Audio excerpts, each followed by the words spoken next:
may kalaro ako noon. Na sobra kaming magkasama lagi. Pero nag-away kami. Sabi ko, naiinis ako dito. Na-hurt talaga ako kasi akala ko friend ko siya eh. Eh, nung time na yon, may Lisa outbreak sa school.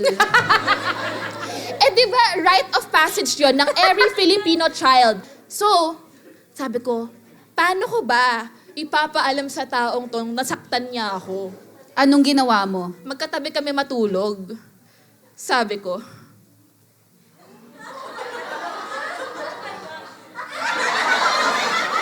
Grabe! Grabe! Lumalabas na ang tunay na kulay! Ganon. So, kinuha mo yung pet mo, pinasa mo.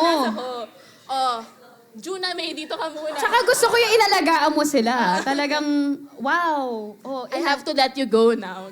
Tricks to